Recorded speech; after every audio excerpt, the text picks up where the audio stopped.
Maharashtra 39 news network. सत्य बातमी, ठाम भूमिका. विधिमंडळ सदस्य अनुसूचित जमाती कल्याण समितीचा नवापूर दौरा.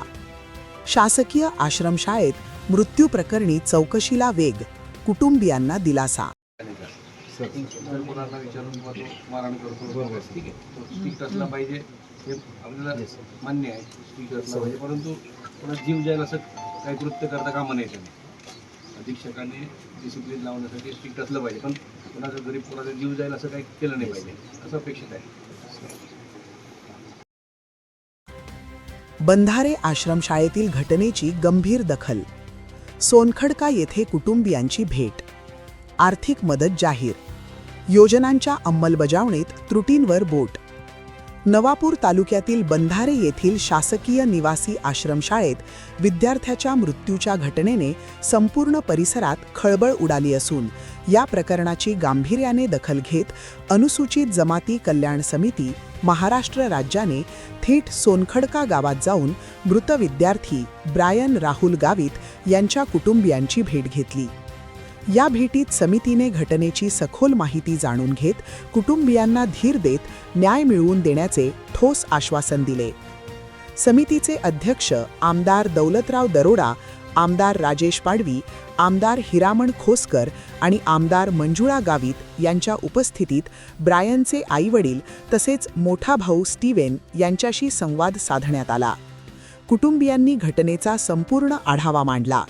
याचवेळी पोलीस निरीक्षक अभिषेक पाटील यांनी दाखल केलेल्या गुन्ह्यांतील कलमे आणि सुरू असलेल्या तपासाची माहितीही समितीने बारकाईने जाणून घेतली. कुटुंबियांना दिलासा देण्यासाठी महाराष्ट्र शासनाच्या वतीने 2 लाख रुपयांचा धनादेश प्रदान करण्यात आला, तर समितीच्या वतीनेही अतिरिक्त आर्थिक मदत देण्यात आली.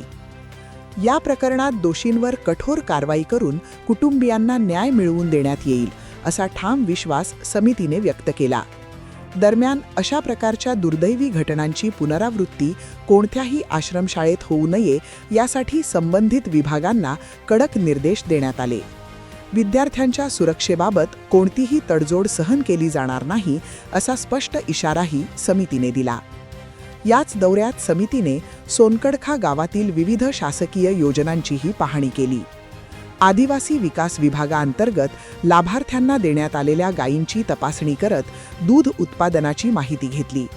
तसेच शबरी घरकुल योजनेअंतर्गत काही लाभार्थ्यांना आदेश मिळूनही प्रत्यक्ष लाभ न मिळाल्याचे उघड झाल्याने समितीने त्याची गंभीर दखल घेतली.